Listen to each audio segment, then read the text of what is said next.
apa yang terbaik dari diri kita. Waduh, kayak gitu lah. Oke. Simpelnya kayak gitu. Jadi kalau kita dengan keterbatasan kita cuman bisa kayak gini, ya udah berkreasi aja dengan itu. Misalkan kita punya teras cuma kayak di depan rumah tuh, tapi itu bisa loh buat ditanami, kayak gitu. Nggak ada alasan kamu buat nggak bergerak. Kalau seperti kata Satria Baja Hitam, Kota Rominami, kalau kita tidak akan berubah, maka kita akan kalah. Inovasi pangan di Indonesia sebetulnya sudah dilakukan sejak ratusan tahun yang lalu. Di Keraton Jogja sendiri tercatat ada ratusan, bahkan mungkin mendekati angka 1000 menu-menu baru dibuat oleh para kreator inovator pangan dari zaman-zaman sebelumnya. Di mana para inovator pada saat itu berpikir bagaimana caranya menciptakan makanan yang memiliki rasa baru yang akhirnya akan bisa disukai oleh sultan yang bertahta untuk disajikan kepada para tamu-tamunya. Inovasi ini mestinya tidak berhenti, di mana kita sudah lebih global. Indonesia harus mengambil panggung yang lebih luas bagi inovasi pangan dan untuk gastronomi di dunia. Melalui Pangan Fest ini bisa menjadi batu loncatan untuk kita bisa meraih panggung yang lebih besar bagi pangan dari Indonesia.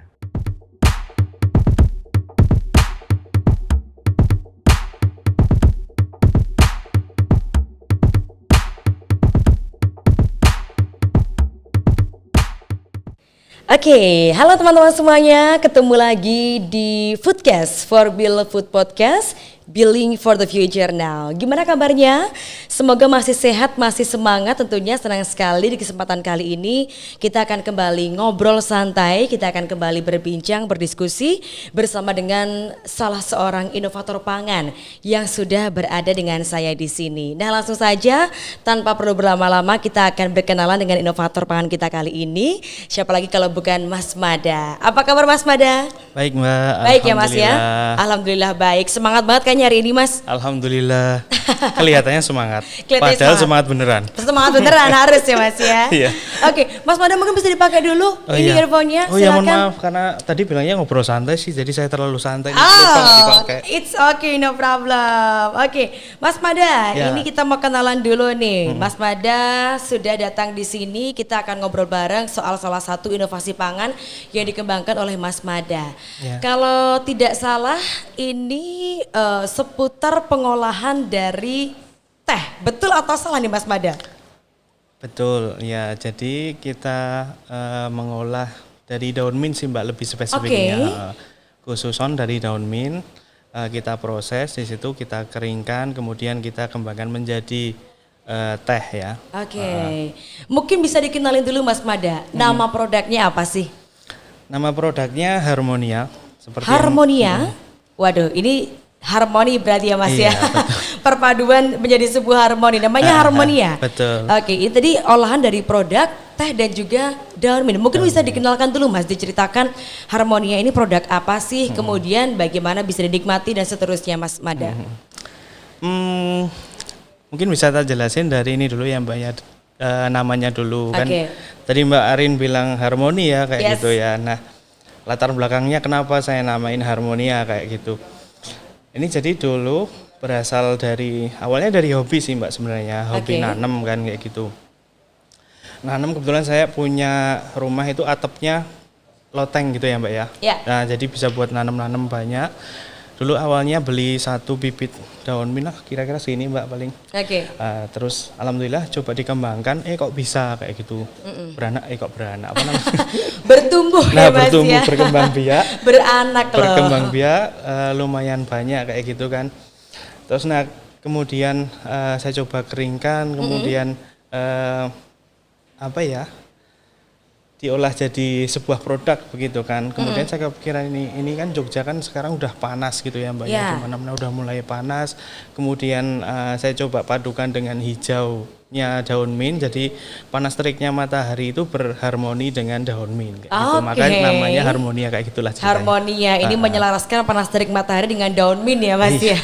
Oke, baiklah. Awalnya seperti itu. Berarti yang diolah ini adalah teh atau daun mint berarti Mas Mada? Yang diolah adalah daun mint Daun menjadi teh. Oke, berarti menyeduh daun mint. Tapi dalamnya apakah ada tehnya juga Mas Mada? Ada yang murni daun mint, ada yang Oke. ada yang pakai campuran teh, Oke. ada yang pakai campuran rosella, macam-macam. Oke, berarti utamanya malah daun mintnya ya Mas Daun ya? mintnya, betul. Bukan tehnya berarti. Ini sejak tahun berapa Mas Mada mulai mengolah atau mungkin mulai mengembangbiakan daun mint dari Harmonia?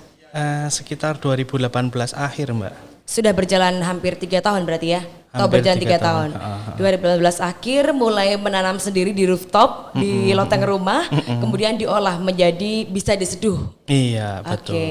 ini mungkin untuk jenis-jenisnya dulu deh Mas Mada. Ada apa aja sih? Tadi kan udah ceritakan ada yang murni daun mint, ada yang dicampur dengan teh, kemudian dan seterusnya. Ada berapa macam Mas untuk produk dari Harmonia sendiri?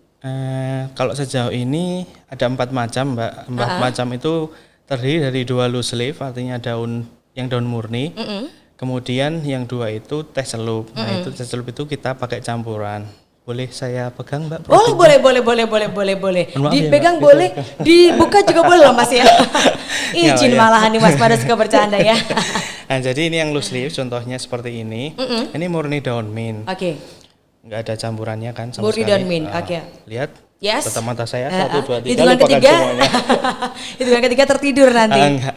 Ini yang daun daun murni kita ada 2 macam, Mbak, di sini. Jadi kalau mint itu kan sebenarnya banyak banget variasinya. Oh ya? Variannya banyak. Kemudian kalau yang sementara kita jadikan produk itu ada 2. Ini ada spearmint dan ini ada yang imut, ini adalah coklat mint namanya. Coklat mint. Coklat mint. Oke. Kemudian, Yang ini adalah yang teh celup ya. Teh celup ini ada 2 sementara ini. Yang ini spearmint sama kayak itu. ya, Tapi ada campurannya teh melati. oke. Dan ini dibuat menjadi teh celup, artinya dimasukin ke kantong-kantong gitu ya, Mbak ya. Pada umumnya tea Ya. bag. Kemudian yang ini spearmint dicampur dengan bunga rosella. Bunga rosella. Oke, baiklah. Berarti kombinasinya berbagai macam ya, Mas ya. Ada beberapa kombinasi, Ya, ada sementara yang ini pure ada daun 4. mint. Tapi tadi Mas Mada sempat menyampaikan kalau ternyata daun mint itu banyak jenisnya. Betul. Ada berapa banyak sih, Mas? Aduh, kalau banyaknya aku juga lupa, Mbak. Sejauh Nggak ini yang pernah mungkin ngitung dikembangkan sih ya. oleh Mas Mada. Kalau yang saya kembangkan sejauh ini baru ada 7 sih, Mbak. 7. Sekitar 7. Nah, permasalahan yang saya temui di pasaran di Indonesia ini ya, Mbak ya, salah satunya adalah masih rancunya definisi dari masing-masing jenis daun mint. Oke. Padahal tiap-tiap daun mint itu punya karakteristik yang berbeda. Jadi misal nih spearmint, saya kasih contoh yang ini yang saya punya spearmint. Spearmint ini adalah mint yang paling umum ditemukan di pasaran. Oke. Yang Mbak temui di Maret-Maret dan April-April itu, Yes. itu adalah yang ini. Oke. Kayak gitu. Nah, ini kandungan mentolnya itu cuma 0,5%, Mbak. Oh. Nah, jadi kalau customer atau Mbak itu mencari yang ada sensasi semriwing, karena pada umumnya kan orang mengenal mint dengan semriwing. Yes. Ya. Bahasa Indonesianya apa sih, Mbak? Semriwing itu? Semriwing itu mentol, sensasi mentol ya. Sensasi mentol. Maka kalau Mbak mendapatkan mint ini, kemungkinan besar Mbak akan seperti di PHP. Kenapa? Karena mentolnya itu cuma sedikit, Mbak, yang ini ya. Yang didapat kalau ini adalah sensasi rasanya minty. Minty itu lebih ya mint pada umumnya itu. Nah, kalau yang mentolnya tinggi itu adalah peppermint. Peppermint, cuman kebetulan kita belum ada produknya. Ini lagi OTW, Mbak. OTW jadiin produk, mohon doanya ya. Yes, Mbak dan teman-teman kita tunggu semua. nanti ya. Nah, itu kandungan mentolnya 40%. Nah, jadi kalau Mbak atau teman-teman mencari yang semriwing itu carilah peppermint. Kalau cari semriwing, carilah peppermint gitu. Jangan nyari di spearmint karena ya kayak di PHP nanti. Kayak di PHP. Mana nih semriwingnya nggak ada. Kayak gitu ya. Karena memang kandungan mentolnya untuk spearmint ini 0,5% doang gitu. Oke, jadi memang mungkin perbedaannya di kandungan mintnya itu ya Mas ya, selera berarti, seleranya. Selera. Kandungan mentolnya berbeda satu jenis dengan yang lainnya. Tapi Mas Mada, saya juga penasaran, kalau biasanya kan mint ini hanya dijadikan sebagai komposisi tambahan untuk suatu seduhan. Gitu nah, betul. Misalnya pun kalau diseduh teh dikasih mint sedikit gitu ya. Bikin smoothies, bikin jus, kita kasih sedikit mint untuk memberikan sensasi segar. Nah, apa yang membuat Mas Mada akhirnya memiliki gagasan untuk membuat mint ini sebagai bahan pokok dari produk yang Mas Mada kembangkan? Pertama, sebenarnya mint itu juga ada penikmatnya, Mbak. Jadi segmentasi pasarnya juga ada sebenarnya. Penggemar daun mint itu ada. Itu pertama. Yang kedua, dari segi manfaat tuh juga lumayan banyak yang nyari. Jadi kalau sekarang kan teman-teman netizen itu kan sudah cerdas gitu ya. Yes. Teman-teman bisa mencari informasi sendiri yang tersebar di internet gitu. Jadi kandungan dan manfaat daun mint itu juga bisa diperoleh dengan mudah di internet kayak gitu. Misalnya apa aja Mas misalnya? Kebetulan dari customer yang kemarin beli di saya itu kebanyakan nyari buat ini Mbak, apa namanya, mencoba membantu menyeimbangkan hormon kayak hormon. Gitu. Jadi ada apa gangguan hormon tertentu yang bisa diterapi dengan spearmint. Oke. Namanya PCOS. Oh ya, PCOS ya. Itu PCOS. Pada wanita. Betul. Dan kelebihan hormon androgen pada wanita. Jadi kalau yang hormon kelaki-lakian, tumbuh rambut di tangan atau mungkin di wajah itu bisa diterapi dengan spearmint ini. Dan pernah saya konfirmasi juga langsung ke pembeli. Gimana Mbak setelah mencoba mengkonsumsi spearmint ini ya? Ada efeknya apa enggak gitu? Oh iya Mas, kalau saya minum sehari 2 kali itu memang bulu-bulu itu berguguran. Kayak gitu. Berguguran. Bahasanya putus banget sih Mbak. Asal tidak berontokan ya. Berguguran, oke.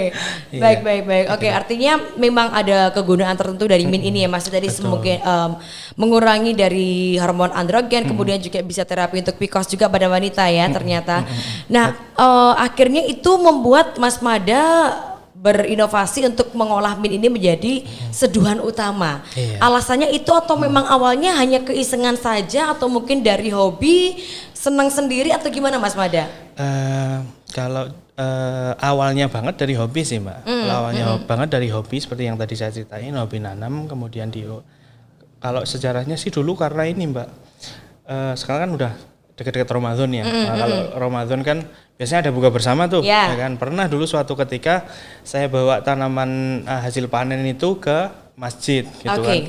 Sama temanku itu yang bagian dapur, dibikinlah itu dicampurkan ke dalam teh kayak gitu. Nah, otomatis jemaah masjid itu semua merasakan kan gitu. Nah, kebetulan kok ada temanku yang nyamperin gitu, dah tok kayu apa ini? Kamu kasih apa kayak gitu kan. Daun mint aku bilang gitu. Terus beliau bilang, iki nek mohon maaf bahasanya campur-campur enggak apa ya. It's okay. Iki nek digawe sing luwih praktis iso ora? Ini kalau dibikin yang praktis, buat lebih praktis bisa apa enggak? Waktu itu saya langsung rocos jawab bilang, "Oh, bisa, nanti tinggal dibikin teh celup, dikeringin terus dibikin teh celup." Padahal waktu itu saya belum punya ilmunya, Mbak. Saya mau waton ngomong dhisik kan kayak gitu.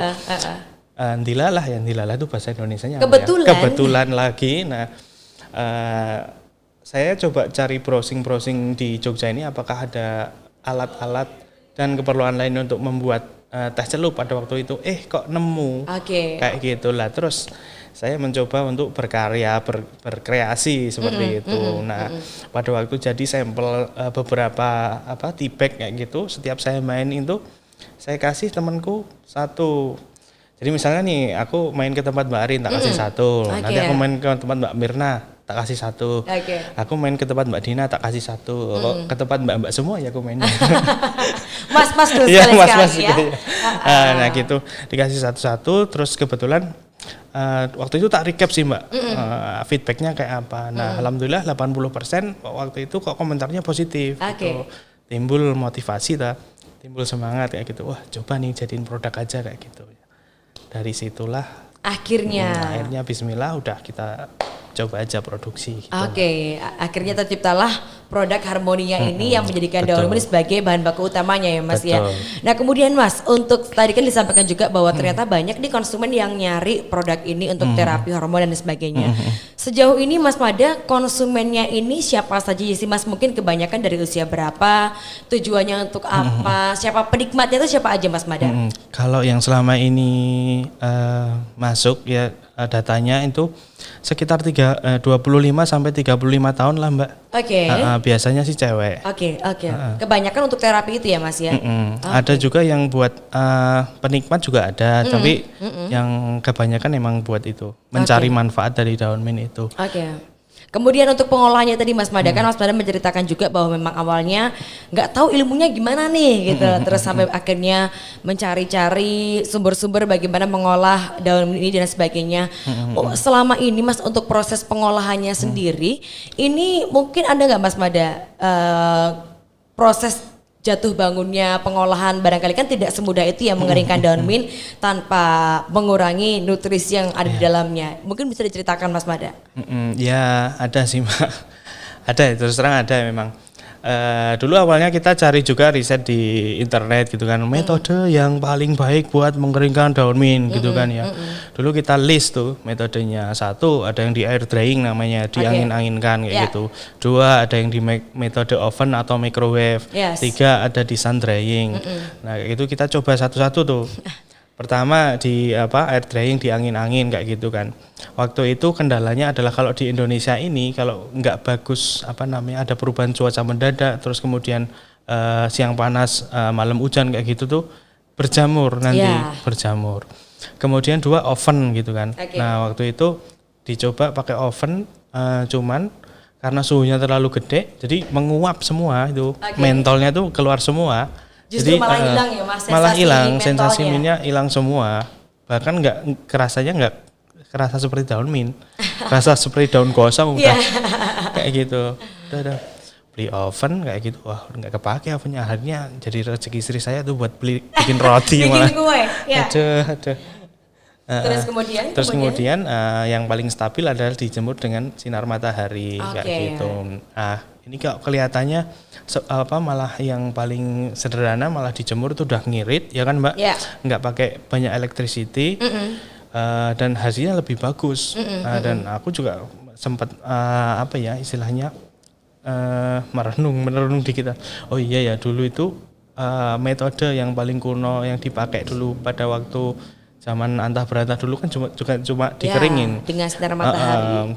Teringat kisah Nabi Yusuf gitu yang dulu pernah meramalkan mimpi 7 tahun masa subur, kemudian 7 tahun di masa susah pangan kayak gitu kan. Nah itu menyimpan bahan pokok pangannya itu kayak gimana coba? Kalau nggak ada kulkas, nggak ada apa-apa, otomatis kan dikeringkan. Nah makin yakin lah, ya udah dikeringkan aja. Akhirnya pakai sampai sekarang matahari, gitu. Sampai sekarang ya Mas yang menggunakan metode sinar matahari. Kemudian bagaimana Mas kendalanya dengan cuaca? Kalau misalnya musim hujan kan jarang panas nih, terus gimana tuh Mas Mada? Nah itu kita siasati dengan kita bikin inkubator Mbak. Kita bikin inkubator. Inspirasinya sih dari teman-temanku yang ini ternak ayam itu loh Kak. Nah kita jadi bikin suatu box kotak atau mungkin dari akuarium gitu kan, dikasih lampu pijar. Nah itu akan menjaga kestabilan suhu Mbak. Berarti juga sudah diinovasikan untuk alat pengolahannya juga ya Mas ya. Kemudian terkait dengan kemasannya nih Mas Mada, karena ini kan bentuknya daun mint yang dikeringkan disimpan. Artinya ketika Mas Mada tadi bilang mungkin suhunya nggak sesuai, bisa jadi jamuran dan sebagainya Mas. Untuk pengemasannya sendiri, apakah kemarin langsung ketemu nih Mas Mada dikemas dengan kaca dan juga dengan apa nih sebutannya Mas? Foil ya, dengan foil seperti ini, atau mungkin juga sempat beberapa kali mencoba untuk menemukan kemasan yang paling tepat Mas Mada? Kalau kemasannya langsung ketemu sih Mbak, karena referensinya banyak. Kalau masalah kemasan untuk drying herbs atau daun-daun yang dikeringkan semacam itu pada umumnya kalau di luar negeri juga pakainya jar kayak gini atau foil. Nah di jarnya ini pun kita kasih ini silika gel. Silika gel yang food grade. Silika gel yang food grade untuk mengantisipasi lembab di dalamnya ya Mas ya. Baik, jadi ternyata banyak sekali proses belajar yang dilakukan selama proses pembuatan ini. Kemudian Mas, untuk produk ini sendiri ketahanannya berapa lama Mas Mada?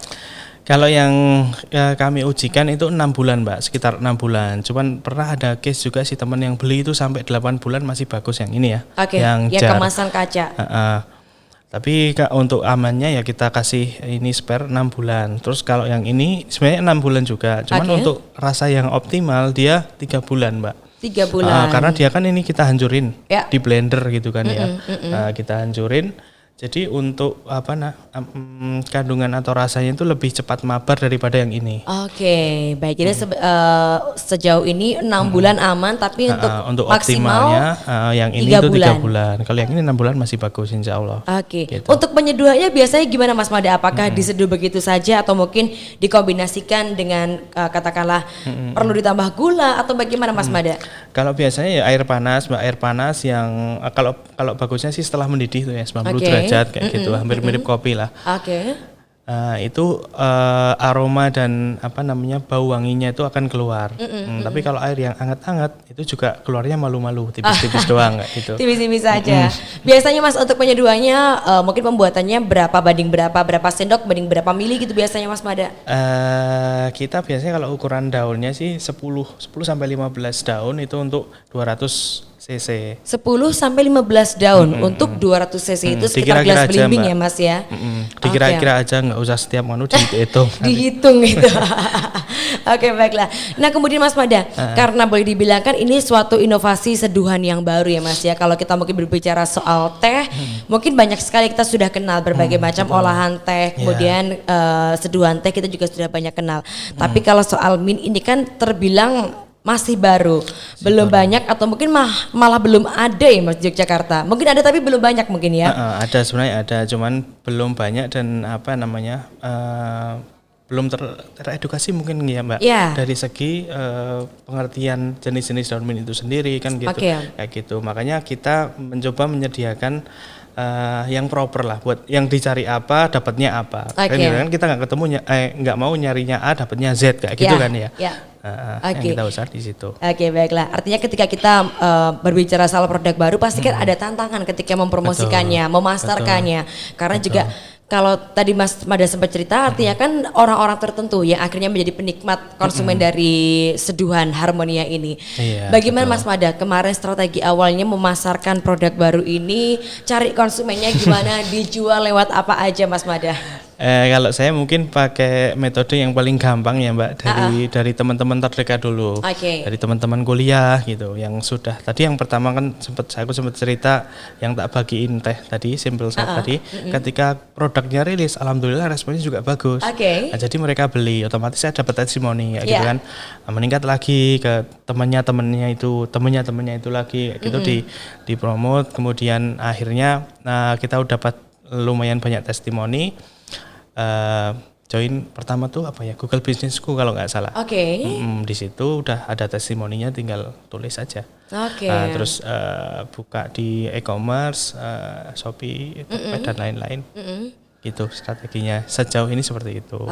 Berarti memang penjualannya selain secara manual tapi juga melalui beberapa e-commerce dan juga metode-metode lainnya ya Mas ya.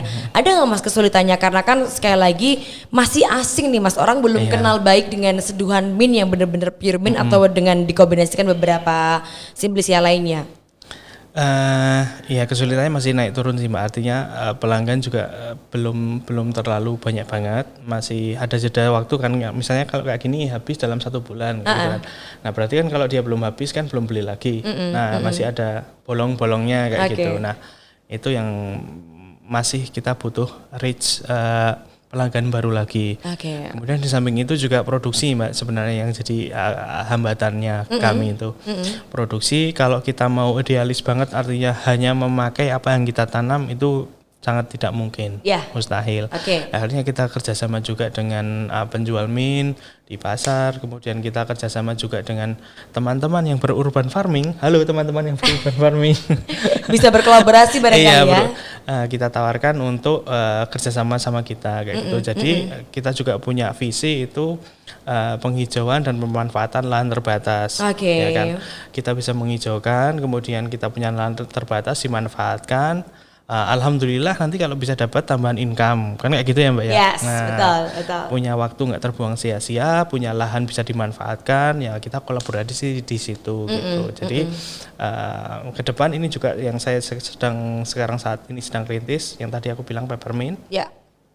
Saya kerjasama dengan teman-teman yang ya punya ya nggak luas-luas banget lah, mungkin cuma punya teras kayak gitu, dimanfaatkan untuk nanam peppermint. Nah nanti kita collabs nih aku olah kayak gitu, aku jadi tengkulak kayak gitu. Nah, gitu lah sementara Mbak. Baiklah, artinya Mas Mada ini untuk produksinya sendiri, apakah sekarang Mas Mada artinya bermitra juga dengan beberapa rekan lainnya, atau untuk pengolahannya juga melibatkan orang lain, atau masih diolah sendiri nih Mas Mada sejauh ini? Kalau produksinya kita bermitra, cuman untuk pengolahannya sementara ini masih sendiri. Oke, baik. Tapi saya tertarik Mas Mada tadi sempat mencoba juga ada urban farming ya, artinya dengan lahan yang terbatas, ini bisa tetap melakukan penghijauan, selain itu juga dapat income dan seterusnya.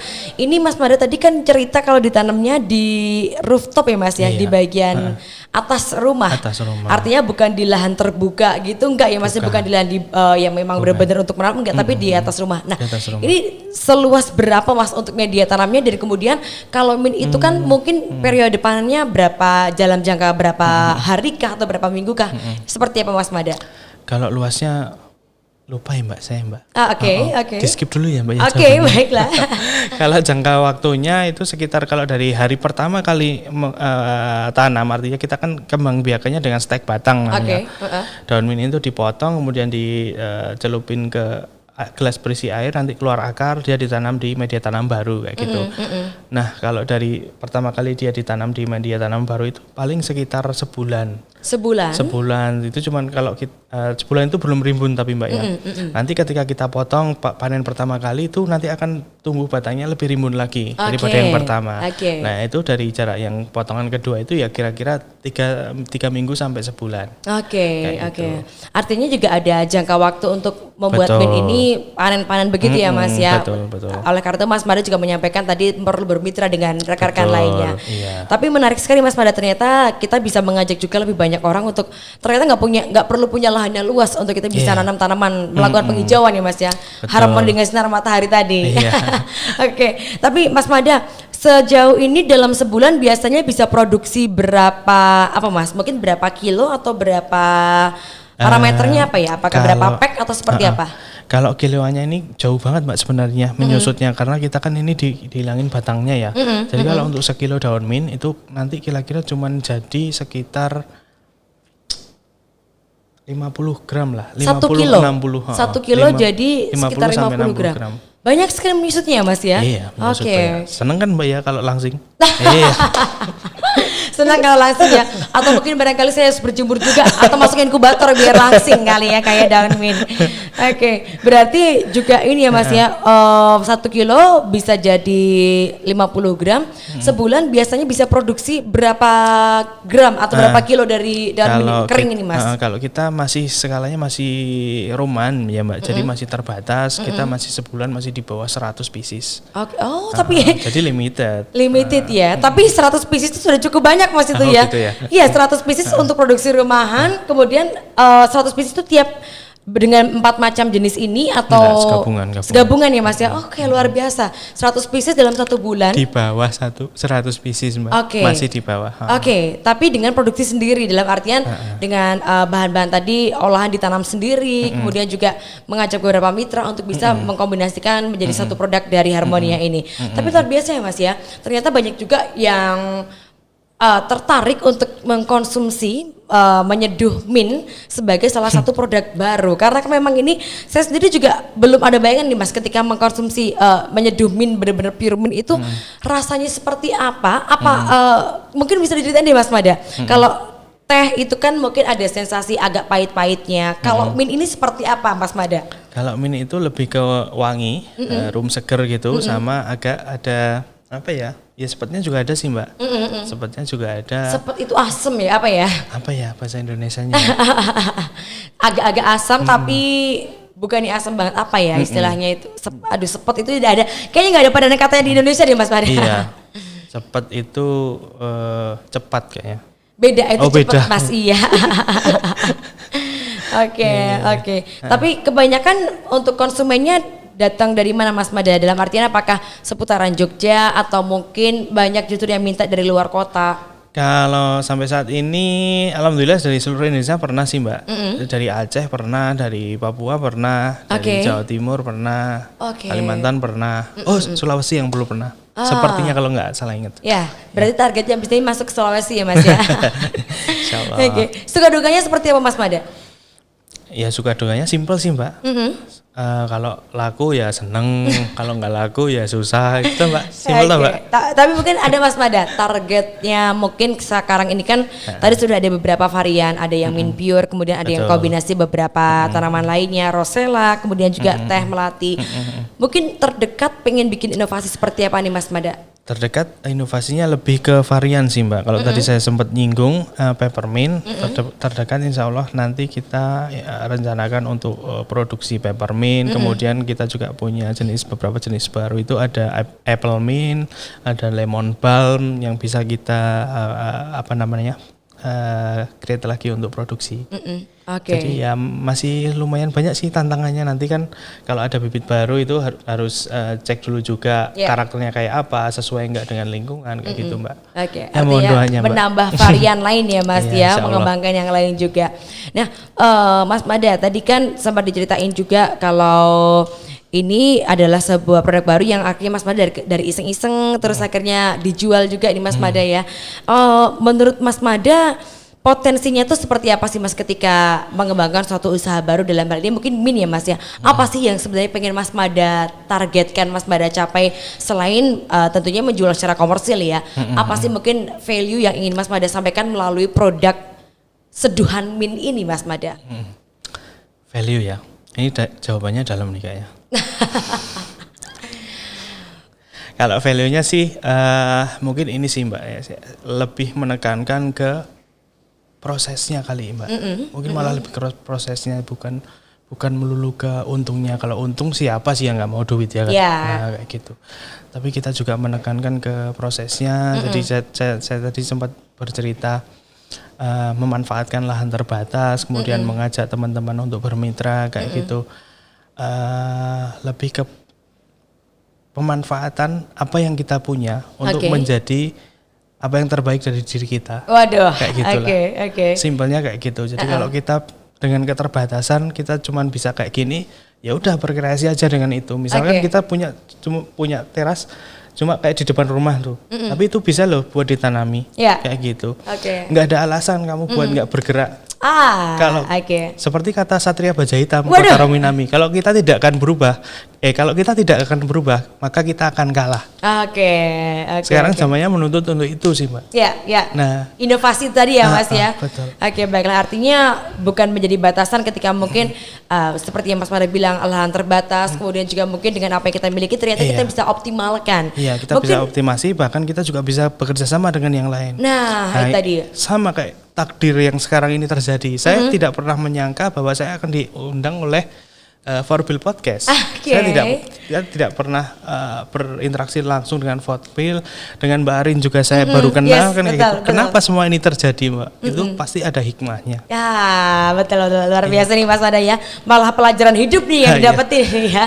Tapi betul banget Mas Mada. Mungkin kalau Mas Mada tidak ada berinovasi, rooftop ya cuma rooftop aja ya Mas ya, nggak ada fungsi lain. Tapi ternyata dari lahan yang terbatas, bahkan bukan tanah gitu ya, bukan yang tanah luas gitu, ternyata bisa dimanfaatkan maksimal jadi produk yang banyak disukai dan juga membawa manfaat ternyata baik untuk produsen maupun untuk konsumennya sendiri. Mungkin ini bisa menginspirasi juga buat teman-teman, kira-kira dari apa yang kita miliki bisa dikembangin jadi apa sih? Bukan min mungkin, tapi apa yang teman miliki mungkin bisa dikembangin ya. Nah Mas Mada, ini kan juga nggak jauh dari UMKM ya Mas ya. Artinya ini adalah sebuah inovasi baru, usaha yang ternyata Mas Mada sampaikan tadi bisa melibatkan beberapa mitra, banyak orang untuk bisa terlibat di dalamnya. Artinya ini kan juga memiliki kontribusi dalam roda perekonomian ya Mas ya. Mas Mada ini melihatnya UMKM di Yogyakarta lah khususnya ya Mas ya. Kedepannya nanti kira-kira seperti apa sih Mas Mada? Nah ini kalau boleh jujur, saya sebenarnya nggak terlalu expert di ini ya Mbak, penerawangan kayak gitu, prediksi dan saya kurang kompeten sebenarnya untuk menjawab soal itu. Jadi mungkin bisa ditanyakan nanti ke yang lebih kompeten. Saya terus terang karena ilmu saya juga masih terbatas. Saya juga berkreasi sambil belajar terus terang Mbak. Masih sering kesandung, masih sering mengalami ini itu, tapi ya alhamdulillah bisa sampai di titik ini. Tapi satu yang bisa saya share mungkin kalau teman-teman dan kita semua mau berjuang, nanti insya Allah ada jalannya. Insya Allah ada jalannya ya Mas, asal mau berjuang tadi. Oke. Dan juga mungkin harapannya deh Mas Mada, harapannya untuk sektor UMKM di Yogyakarta atau barangkali juga buat teman-teman yang mungkin juga sedang mulai berinovasi, harapannya seperti apa mungkin Mas Mada? Jangan menyerah. Jangan menyerah ya, jangan menyerah. Baiklah, Mas Mada, ini teman-teman mungkin selain Mas Mada juga ada yang mencoba untuk berinovasi dengan apa yang mereka miliki, dari pengalaman yang Mas Mada punya, dari usaha yang Mas Mada lakukan. Ada nggak Mas yang pengen disampaikan ke teman-teman, buat teman-teman yang saat ini masih merintis barangkali atau mungkin juga sudah berjalan tapi masih jatuh bangun, ada yang mungkin Mas Mada mau sampaikan untuk teman-teman di luar sana? Mungkin ini ya Mbak ya. Pergerakan kita dalam berbisnis itu mungkin bisa dimulai dari mana saja. Bisa dari keterpaksaan, ya kan?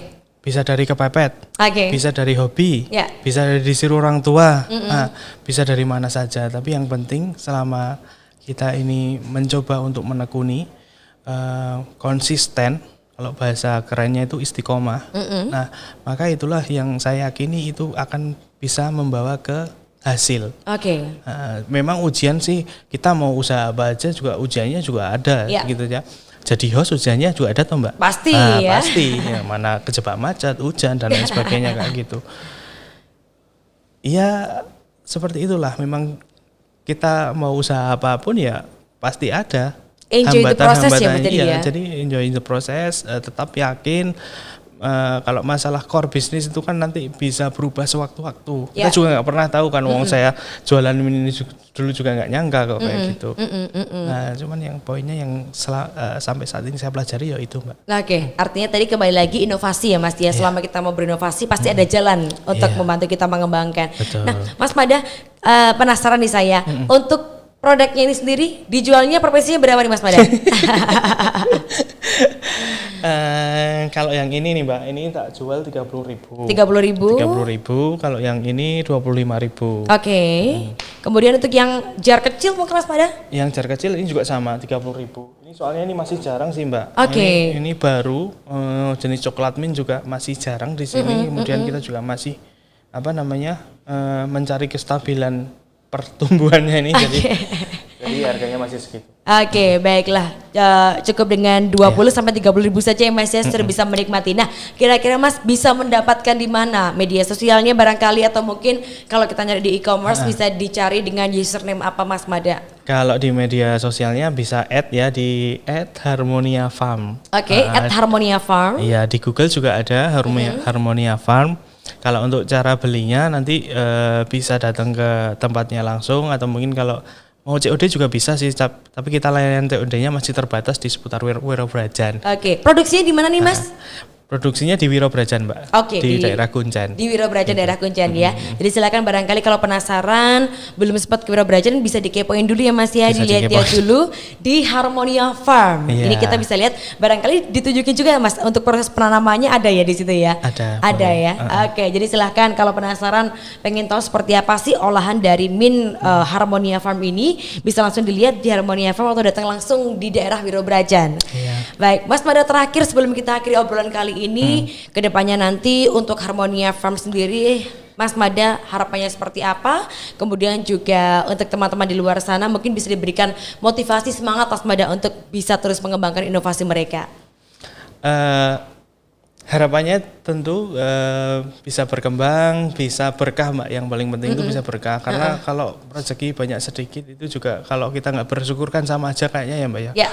Gajine oke ya ora syukur ya kurang, gajine sithik apa meneh kan ngono. Jadi bersyukur ya Mas ya. Insya Allah itu. Terus kemudian kalau pesan buat teman-teman, saya dulu pernah punya pernah dapat wejangan dari dosen saya sendiri. Beliau menganalogikan seperti ini. Mobil itu kalau misalnya didorong oleh orang lain sekuat-kuatnya sama mobil yang kita nyalain dari dalam itu pasti lebih kenceng dengan yang kita nyalain. Artinya apa? Motivasi internal itu yang jauh lebih kuat daripada eksternal. Baiklah. Jadi kita sendiri yang bisa men-trigger, mendorong diri kita untuk terus berinovasi ya Mas ya. Asal ada kemauan, mau berinovasi pasti ada jalan. Insya Allah. Insya Allah. Baik, terima kasih Mas Mada untuk ngobrol asiknya kali ini. Kasih Mbak Arin. Sukses selalu untuk Harmonia Farm. Amin. Semoga suatu saat nanti saya bisa main ke sana ya Mas ya. Lihat gimana Mas Mada nanam min di rooftop rumah Mas Mada. Ya, makasih Mbak Arin. Baik, terus berinovasi Mas Mada. Semoga menginspirasi banyak teman-teman di luar sana untuk juga terus berinovasi dan mengembangkan potensi yang mereka miliki tanpa melihat keterbatasan sebagai suatu halangan untuk terus berinovasi.